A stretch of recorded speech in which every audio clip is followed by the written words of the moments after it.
Hola Internet! 23 avril 2019, bienvenue sur le Daily Buffer Podcast. Your daily source of madness, craziness, happiness. Your daily source of creativity. Daily source of... Je l'ai manqué. Je suis supposé dire inspiration. Il y a une séquence, c'est madness, craziness, happiness, inspiration and creativity. Voilà. Comment ça va ce matin? Comment ça va ce matin? Un beau petit mardi. Je suis tout fucké dans ma semaine. Ça fuck le monde, ça, les histoires de congés. Congé de Pâques. Êtes-vous ceux qui pensaient que vu qu'on est rendu laïque, on devrait pas avoir de congé? Oh que moi non. Oh que moi non. Hey, moi là, ceux qui me... Hey, moi ceux qui me gossent là. Tu devrais pas avoir droit au congé d'abord? Si t'es laïque? Hein? Fuck you. Fuck you, de toute façon c'est rendu commercial cette affaire-là. Aïe aïe aïe. Aïe aïe aïe. Bon matin, qu'allez-vous faire aujourd'hui pour faire avancer votre projet, mesdames et messieurs? Avez-vous un projet? Ça vous en prend un? Ça vous en prend un? Faites avancer votre projet. J'ai mon ami Julien qui a décidé qui a pris sa caméra puis qui est allé qui a décidé de faire un documentaire sur les inondations. Il a tourné pendant 2 jours. Il a fait comme Colin, je peux faire ça. Il avait le goût de faire un documentaire. Je le voyais qu'il avait le goût. Il a le goût de créer, le gars. Puis il a décidé, il a fait comme des inondations, ça pourrait faire un bon documentaire. Ça peut effectivement faire un bon documentaire. C'est un gros morceau pour un premier documentaire, tu sais. Pour un premier documentaire, je trouve que c'est un gros morceau. Fait que j'ai bien hâte de voir son projet, ça va être le fun, ça. Un documentaire. Fait qu'un YouTuber documentariste comme moi. Vraiment hâte de voir ses affaires. Ça prend du guts. Tu sais? Moi, j'ai commencé avec ce qui m'entourait.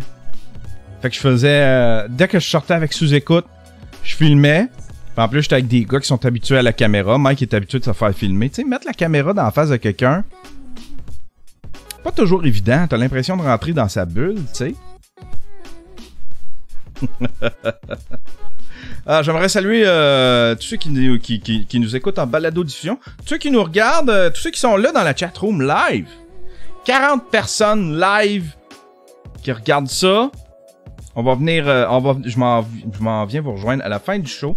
Je vais changer un petit peu ma façon de faire. Il y a du monde qui m'ont écrit puis qui ont fait comme en audio ça s'écoute mal. En audio ça s'écoute mal. Tu parles à ta chatroom, tu t'adresses à tout le monde. Sauf que, tu sais, tout ça est publié après ça en audio. Puis en audio, ça s'écoute mal. Fait que j'ai fait comme, ce que je vais faire, je vais aller laisser jaser dans la chatroom. Ils vont pouvoir jaser dans la chatroom, vont pouvoir parler dans mon dos. Puis à la fin, s'il y en a, à la fin, j'irai voir les commentaires. Fait que si vous avez des commentaires pertinents sur les sujets dont j'ai parlé, gardez-les pour la fin. Puis à la fin, ceux qui sont live avec moi, on va faire un raid. On va aller raid quelqu'un. J'aime ça faire des raids. Savez-vous c'est quoi des raids? Ceux qui m'écoutent en audio, qui sont pas habitués à la plateforme Twitch. Les gens qui m'écoutent live, je peux après ça aller les donner à quelqu'un d'autre. Vu que moi je termine ma diffusion en direct, puis que j'ai des gens qui me regardent, je peux dire on va faire un raid. Fait que ces gens-là, tout en gang, il y a une façon technique de le faire. C'est on choisit quelqu'un qui est en train de streamer live, puis on s'en va le raid. J'aime ça en prendre des petits parce que tu sais, pour eux autres ça fait une différence. Si admettons, je sais pas, on est une vingtaine, une trentaine à raid son channel. Fait que là tout d'un coup, lui, il y a à peu près 20 personnes qui s'ajoutent. Fait que tu sais, tu prends quelqu'un qui a un stream qui a je sais pas moins de 20 personnes qui le regardent. Puis là, on s'en va s'ajouter à ça. Ça double. Puis là, le party pogne. On a fait ça l'autre fois, puis c'était vraiment cool. C'était vraiment cool. Aïe, aïe, aïe. C'est quoi mon projet, moi? C'est quoi mon projet? Cette toile-là, mesdames et messieurs, ceux qui me regardent en vidéo, cette toile-là, cette magnifique toile-là, ça a l'air juste une grosse tache verte. Ça va devenir ça va devenir ce que j'ai devant moi, les moniteurs, là. Là, j'ai des dessins random, des toiles, des affaires collées au mur. Je vais tout décoller ça, je vais mettre une belle grande toile qui fait la largeur de mon bureau. Ça va être comme des moniteurs, je sais pas si The Shape of Water, je n'ai déjà parlé de ça. Je vais faire une espèce, comme des moniteurs d'une vieille control room. On va aller dans la control room, justement. Je vais vous montrer c'est quoi. Old control room. Tiens, des images.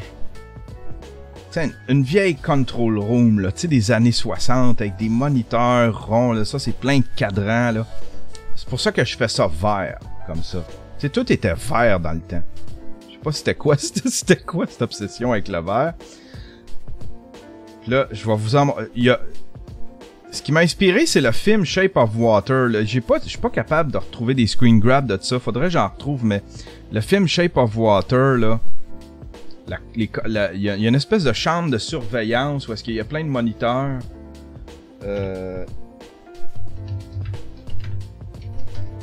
Shape of Water. On le verra pas là-dedans. Control Room. Il y a une photo que j'ai retrouvée. C'est celle-là qui m'inspire, mais c'est tellement rien. Regardez. Regardez comment c'est beau. Fait que c'est ce genre-là que je veux faire. C'est genre-là. Je vais reprendre les mêmes couleurs. Ça va être une espèce de petit mur de moniteur avec des vieux pitons, des vieux cadrans. Fait que ça devrait... Attends, on va se faire...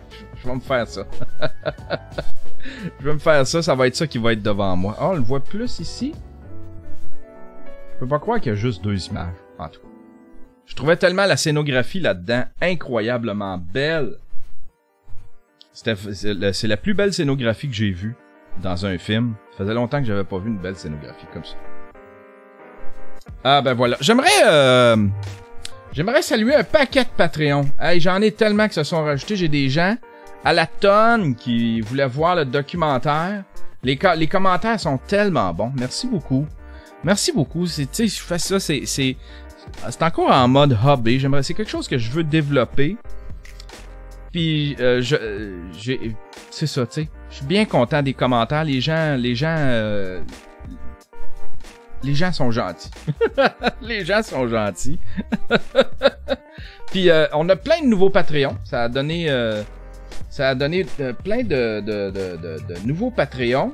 C'est des gens qui vont probablement se désabonner la semaine prochaine, avant la fin du mois, mais c'est pas grave. Il y en a peut-être qui vont rester. Il y en a peut-être qui vont aimer ce que je fais, puis qui vont rester. Qui vont faire « J'aime ce gars-là. J'aime ce gars-là, je l'apprécie. Puis c'est mon Dieu. C'est mon nouveau Dieu. » J'aimerais saluer Ludovic Cardinal, JP Martin Rousseau, Simon Leclerc, Fred Gordeau, Alexandre Fournier, Pierre-Luc Morissette, Wayne Malouin, Christopher Dakin, Phil Frédéric, Prêt pour la route, Simon Duchesne, The Irish Guy, Justin Monblot, Jonathan Savoie, P.R. Guillaume, Daniel Payet, Tom Shred, Alexandre Lacasse, Thomas Aymon, Stencil Pirate, Kevin Nadeau, tous des nouveaux Stream Pimp. Oh yeah! Les nouveaux Stream Pimp, on aime ça. Puis après ça, on a Alain Vézina, Jesse Brousseau, Mathieu Bourgeron et Poilcast. Je pense que je l'ai déjà nommé, ça c'est tous des nouveaux ninjas.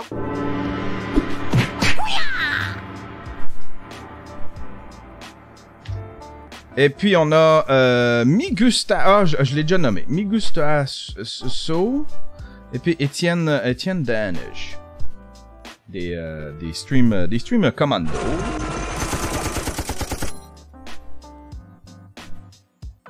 Alors voilà. Merci beaucoup. Vous êtes la nouvelle économie. Faites partie de la nouvelle économie. Là, c'est à moi C'est l'heure de faire du bon travail pour vous divertir, puis vous garder avec moi dans mon empire. Ouais, fait que aujourd'hui, je vais travailler là-dessus. Je vais peut-être même le faire live sur Twitch. Parce que là, je trippe sur Twitch. Je vais avancer cette toile-là. Fait que c'est mon projet de la journée. Parce que ce soir, on fête ma grenouille. Ma plus grande. 17 ans. Ouch. Ouch. 17 ans. Je l'ai bercé, cet enfant.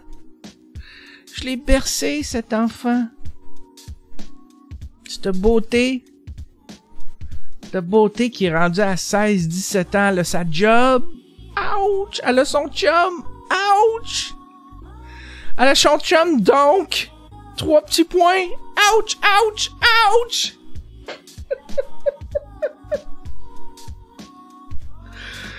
Oh! Ça va trop vite. Hey, elle, là, est mieux de pas me faire grand-papa avant un bon 10 ans, là. Hein? 7 ans au moins? Que je te voie, calice. Quoique. Hey, je m'ennuie de ça, catiner. Je vois des bébés partout, pis... Il y avait c'est où ce que j'ai vu un bébé? En rentrant à crème glacée, il y avait une petite maman qui elle avait assis son kid, puis elle donnait des cuillerées de crème glacée, tu sais. Son kid de peut-être 1 an, max.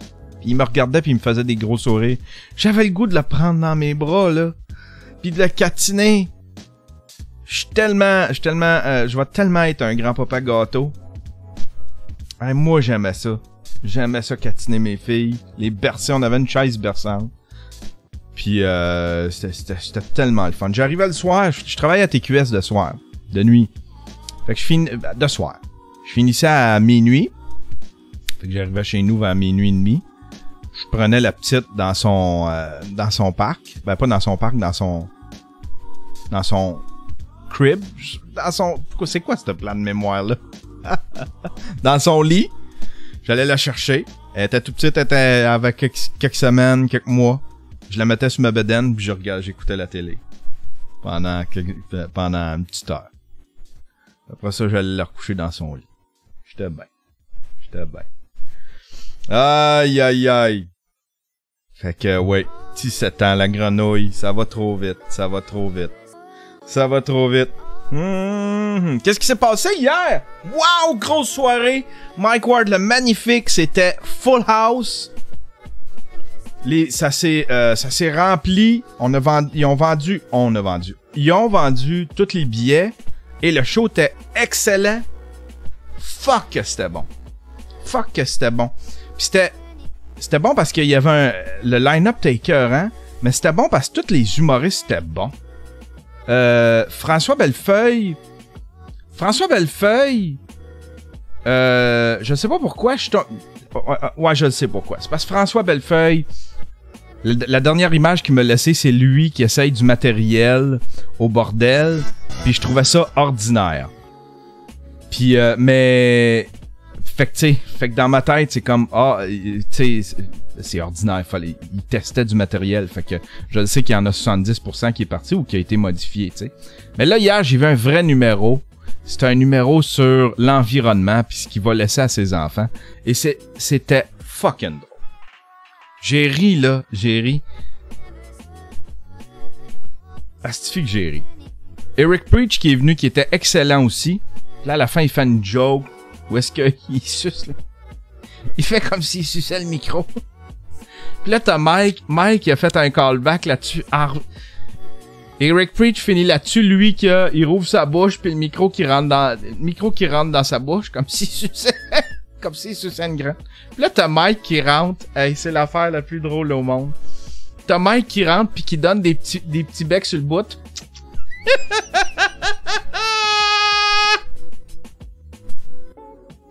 Meilleur asti de callback au monde. J'ai trouvé ça drôle. Pis tu sais, Mike, quand il... Des fois, quand il se met à jouer, tu sais, quand il joue, sais, quand tu sais, il commence à jouer, là, il fait un petit peu l'acteur. C'est tellement le meilleur au monde. Il joue tellement bien. J'aimerais ça qu'il fasse un film, un vrai film, complet. Tu sais, j'aimerais ça qu'il joue dans un film. Tu sais, admettons, comme Louis-José Hood, quand il a joué dans je pense, c'est Bon Cop, Bad Cop, ou... tu sais, on avait découvert, c'est certain que si Mike, tu lui donnes un deuxième rôle comme ça dans un film, là, parce qu'il est bon, tu sais, il fait des beaux personnages, Mike. C'est certain que t'es capable, après ça, là, il y aurait un film, il y aurait un spin-off sur ce personnage-là. C'était drôle, là. Mike t'es en forme hier. Tout le monde Christine Morancier était bonne. Rachid était bon. Qui c'est qu'il y avait? Il y avait... moi, ceux que j'ai aimé, c'est... Bellefeuille. J'ai adoré son numéro. Lise Dion était bonne aussi. Les critiques étaient ordinaires, tu sais, quand je pense qu'elle vient de lancer un nouveau spectacle. Les critiques étaient ordinaires. Je sais pas si c'est un numéro de son... Si c'est un numéro... Si son spectacle est ordinaire, en tout cas, ce numéro-là, c'est... Ça veut dire qu'il fait exception, parce qu'il était bon en tabarnouche. Jean-François Mercier était excellent. Fallu t'es pas là.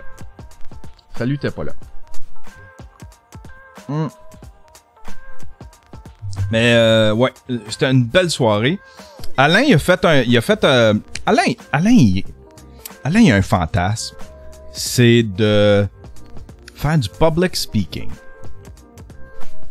Puis là, hier, Mike a fait comme pendant l'entracte, Alain va venir vous parler si vous voulez poser des questions. Il va s'installer sur le stage.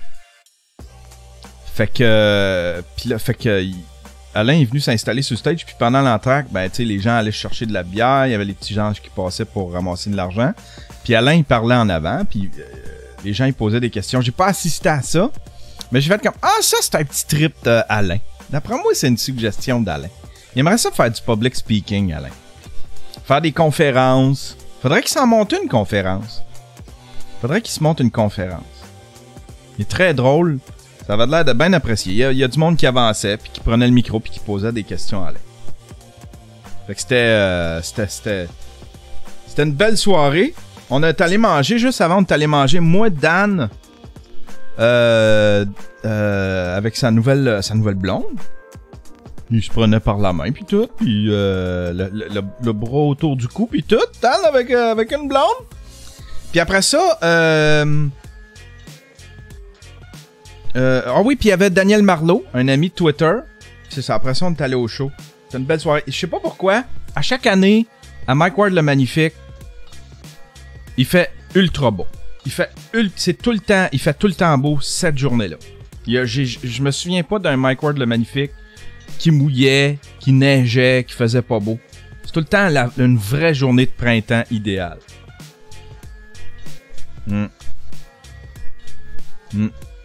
Fait que... qui c'est d'autre que j'ai découvert? Il me semble qu'il y avait quelqu'un, j'aurais dû le prendre en note, qui m'a fait rire. Alexandre Barrette, t'es drôle. Là, je nomme juste Bellefeuille, mais il y en a d'autres qui m'ont bien fait rire. En tout cas, je reviendrai là-dessus. un moment donné. Ben voilà. Hey! Quelques nouvelles, des nouvelles insolites. Une nouvelle qui m'a frappé. J'ai fait comme, on est rendu là. En même temps, c'est bizarre. C'est bizarre à lire. Là, je sais... vous allez avoir toute la même pensée que moi. La même pensée que moi quand vous allez lire ça. À 61 ans, cette héroïne a accouché de l'enfant de son fils gay. C'est peut-être une vieille nouvelle aussi. Je suis allé fouiller des nouvelles insolites vu que j'avais pas... J'aime ça, c'est les nouvelles insolites. Mais tous ceux qui ont des sections nouvelles insolites, c'est pas à tous les jours qu'ils en mettent. Mais celle-là est intéressante. À 61 ans, cette héroïne a accouché de l'enfant de son fils gay. C'est de suite, on vient avec... Ah! On fait... Comment qu'ils ont fait ça? Comment qu'ils ont fait ça? Un couple de gays américains a accueilli la semaine dernière leur petit-fils, dont la mère de l'un des deux hommes, âgé de 61 ans, a accouché. HuffPost s'est entretenu avec la famille pour faire la lumière sur cette histoire autant réjouissante que surprenante. Matthew Elledge et son mari Elliot Doherty avaient commencé à parler de l'éventualité d'avoir un bébé il y a 3 ans et avaient demandé à leur famille ce qu'ils en pensaient. En retour, ils n'ont pas juste obtenu un bon conseil, mais un miracle nommé Uma porté et mise au monde par la mère de Matthew, Cecile Elledge, 61 ans. Leah Ribe, la sœur d'Elliot, a fourni l'ovule. Donc, là-dedans, et Matthew, le sperme, et Cecile a servi de mère, c'est ça. Hey, c'est twisted. C'est comme...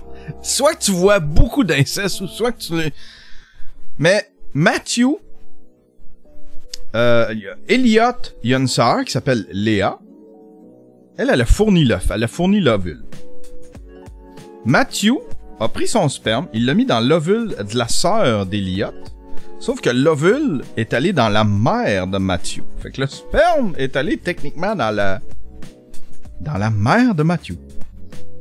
On est rendu là. Je trouve ça beau, tu sais. Je trouve ça beau. En autant que, je sais pas, en autant que ça fasse pas un enfant, je pense pas, tu sais, vu que c'est l'ovule de... Fait que c'est comme si le gars avait eu un bébé avec la sœur de son chum, mais que c'est la mère. C'est la mère. Fait que tu sais, il va avoir les gènes de la sœur de son chum. C'est weird. C'est weird. Au début, j'étais là. Ah! C'est pas correct, ça. Il y a quelque chose de pas correct là-dedans. Pas bien pensé, c'est comme... Tu sais. En autant que ça, tu sais, c'est weird, mais... C'est weird, mais... Une autre nouvelle insolite. Hey, ça, j'ai trouvé ça drôle, hein. Tabarnak. Oh, que c'est drôle. Je sais pas, ça a sorti le 18 avril. Est-ce que les boutons pour piétons fonctionnent vraiment? Ça, c'est une question que... C'est une question que je me suis déjà demandé, tu sais. Je sais qu'à des endroits, ça fonctionne parce que c'est la seule façon de traverser.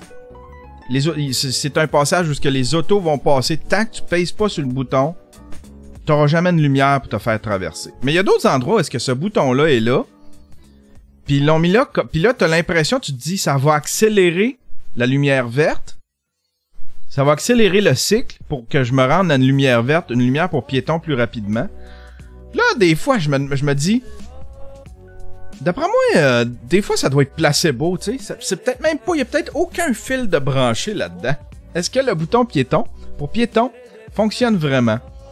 Tout le monde s'est déjà posé la question, est-ce que des boutons au passage piétonnier fonctionnent réellement? Alors que de nombreuses villes du monde avouent que certains boutons sur leur territoire n'ont aucun effet sur les feux de signalisation, le chroniqueur Marc-André Carignan a vérifié si c'était le cas dans le Grand Montréal. De nombreux citoyens pensent que le fait d'appuyer sur le bouton réduit ou fait disparaître la période d'attente. Jean-François Lagacé, chef de la division de transport mobilité active de Montréal, affirme que les boutons piétons existent plutôt afin d'assurer un cycle piéton. C'est-à-dire que le bonhomme blanc qui confirme le moment de traversée se montre le bout du nez. Ici, il n'est pas question d'accélérer la traversée du piéton, mais plutôt de faciliter la fluidité de la circulation. Quand j'appuie sur le bouton, que se passe-t-il? Le cycle des feux de signalisation dure de 90 à 120 secondes. Et c'est à l'intérieur de ce laps de temps récurrent que le cycle piéton doit s'afficher. À la ville de Longueuil, on retrouve 2 cas de figure. En tout cas, je trouve ça drôle. C'est ça, tu sais, c'est pas placebo. C'est pas placebo, mais... Il y a Dominique qui écrit « J'ai travaillé dans le domaine dans une autre vie et les techniciens qui mettaient en place le bouton programmaient souvent mal les 10 boutons. » Ça doit... Mais je me suis tout le temps posé la question, c'est-tu placebo cette affaire-là? C'est-tu juste pour pas que... Moi je pensais... À un moment donné, je me suis dit, ils doivent mettre ça là, pour pas que tu traverses sur une rouge, à pied, tu sais. Que ce soit plus sécuritaire. Fait que ça te donne l'impression de moins attendre. En fait, c'est pas que t'attends moins. Ça précipite pas, c'est juste que j'ai pas trop compris là, comment ça fonctionne ici à Montréal. Mais il y a des villes dans le monde où est-ce que ça a aucun effet. Aucun effet. Aucun effet. Aïe, aïe, aïe. Ça, c'est une drôle de nouvelle aussi. Un pasteur aux États-Unis. Hey. Tata, toi. Il y a un pasteur aux États-Unis qui a demandé à ses élèves de le frapper. De le scarifier. C'est ça, de le scarifier. Avec un couteau. Parce que lui, il veut... Tu sais, c'est Jésus, c'est Pâques. Tata. Un pasteur aux États-Unis demande aux enfants de le scarifier. À l'occasion de la célébration de Pâques, un pasteur américain a rassemblé des enfants pour leur demander de lui infliger des souffrances physiques. Une séquence à retrouver sur Non-Stop Zapping. Beau tata. C'est un beau tata, toi. And that's the part I don't understand. Many students were taking video of this and posting it to social media. And that's how Parker's mother saw it. I couldn't even make through the whole video before I stopped it, and I went right up there to pick her up. Le pasteur, il se met en bedaine, pis envoie scarifier-moi. Ridicule. Ridicule.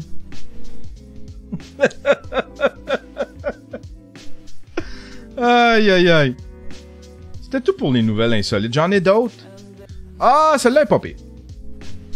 Celle-là est pas pire. Vacances imposées. Vacances imposées. Les Japonais s'indignent et appréhendent leur repos. Alors que la succession d'empereurs aura bientôt lieu au Japon, une nouvelle loi va imposer aux salariés de prendre davantage de vacances contre leur gré. Ouais.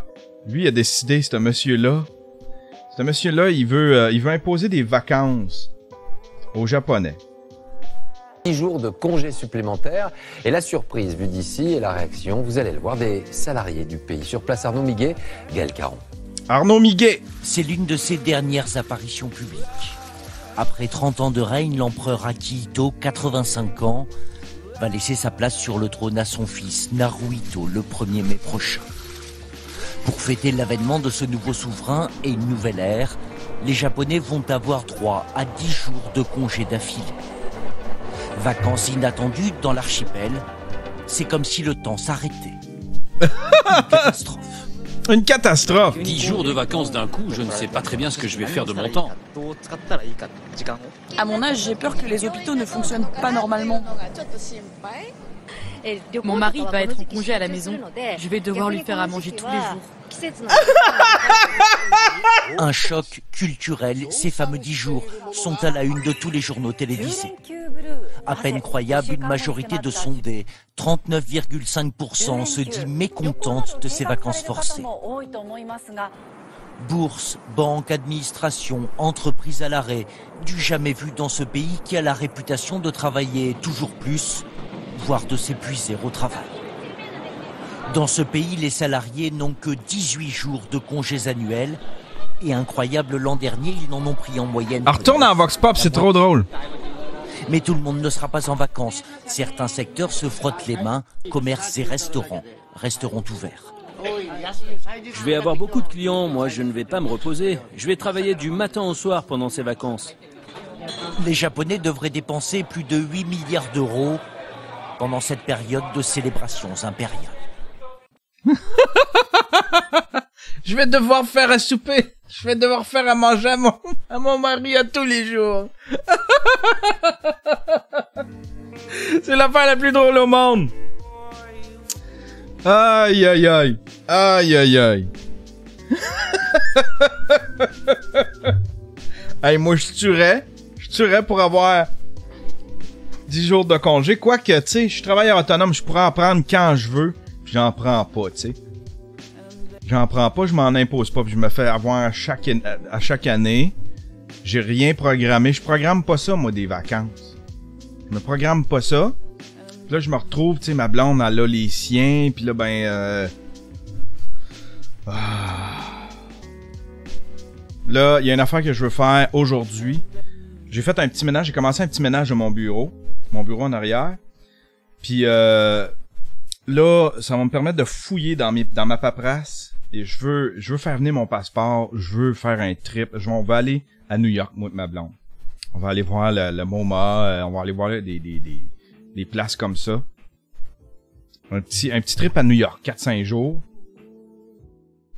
Mais là, faut que je fasse venir mon passeport. Puis là, j'ai ma photo. On a rempli le formulaire. Ça me prend il paraît que j'ai là-dedans. Quelque part dans ces portes-là. J'ai mon certificat de naissance. Faut que j'envoie ça. Avec je sais pas trop quoi. Là, ma blonde, elle m'a offert, elle dit, veux-tu que je m'occupe de ta paperasse? Tout ce qui est paperasse, tout ce qui est... je pense que je vais laisser ça à ma blonde. Moi, j'automatise tout. Tout se paye tout seul. C'est pour ça que j'aime ça quand... Tu sais, quand mettons, je m'abonne à un service, j'aime ça que ça vienne le chercher dans mon PayPal. C'est automatisé, j'ai pas à m'en soucier, tu sais.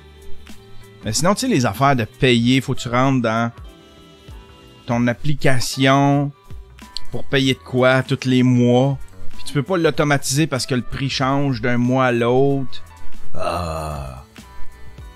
Il y a bien des... Fait que ma blonde a cette affaire, elle dit, je fais ça, elle dit, je vais te le faire. Fait que je pense que je vais y laisser un petit peu de... Je vais y déléguer. Je vais déléguer. On va aller lire ce qui se dit dans la chatroom. Alors, on va aller lire ce qui se dit dans la chatroom. J'ai travaillé dans le domaine. Une autre vidéo. Ah oui, ça, on l'a lu. Où c'est qu'ils sont rendus? Attends un peu. Là, ma chatroom... pas travailler pour un... C'est From Frank 455 qui écrit. Pas travailler pour un japonais, c'est le déshonneur. Le clash culturel d'Homme in Montreal, le clash culturel est vraiment drôle. Sauf qu'il y a une affaire, c'est que... Il y a une affaire où on semble se rejoindre, ça ne tentait pas de faire à boire, ça ne tentait pas de faire à manger à son mari, à tous les jours. Chez mon New Yann, ton écran. Qu'est-ce qu'il y a, mon écran? L'écran est pas allumé derrière. Oh, mon écran! Mon écran! Fuck! On recommence le show! Chez mon New, tellement, ça va me prendre ça va me prendre une liste à cocher à chaque fois que je pars à un show. Tu sais, avant, je partais un Daily Buffer podcast. C'était un logiciel d'audio. Hey, là, j'ai de l'audio, j'ai de la vidéo, j'ai des décors. Faut que je prenne ma douche. Faut que je m'habille. Je peux faire des Daily Buffer podcasts sans m'habiller. Il y en a le tiers au moins, avant que je commence à faire Twitch, qui était fait en pyjama, tu sais. Je n'ai déjà fait un en vidéo en pyjama. Je pense que je l'ai dit, hein. Je pense que je l'avais dit. OK? Je l'ai fait en pyjama. Je me suis mis un haut qui a de l'allure, un t-shirt. Je me suis arrangé les cheveux. Je pense que je me suis mis une calotte. J'ai fait mon Daily Buffer en pyjama. Demande à Terrien pour ta paperasse. Ouais, eux autres, c'est la comptabilité. Puis là, ma blonde, elle a dit...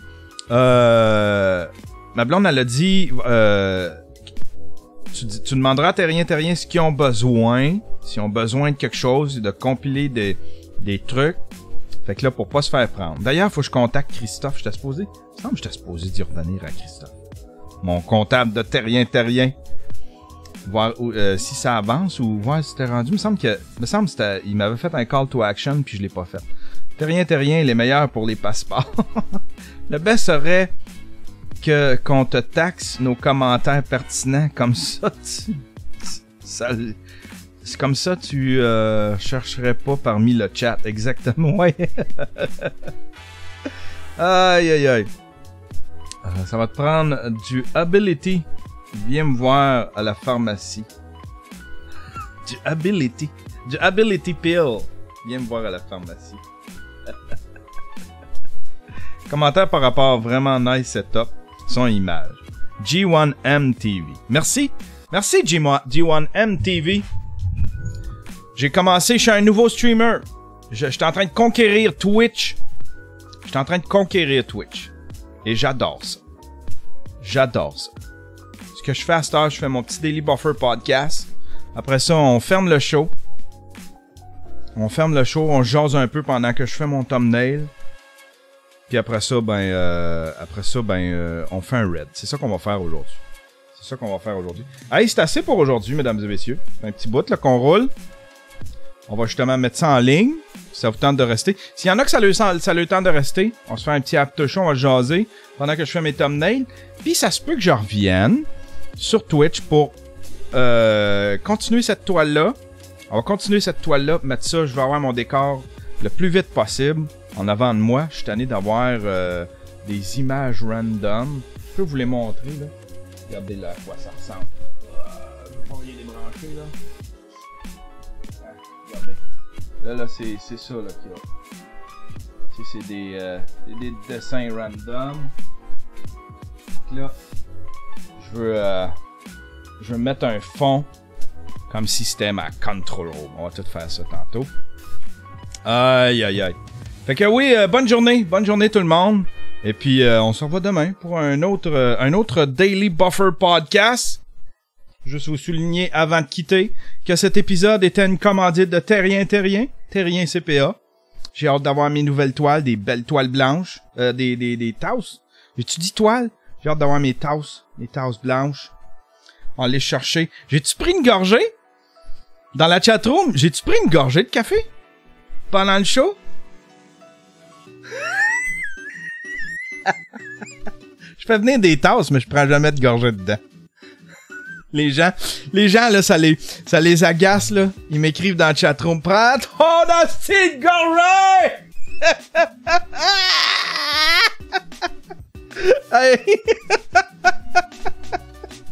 Ça les gosse au bout. Merci à mes Patreons, merci à mes commanditaires, Terrien. On se voit demain, mesdames et messieurs.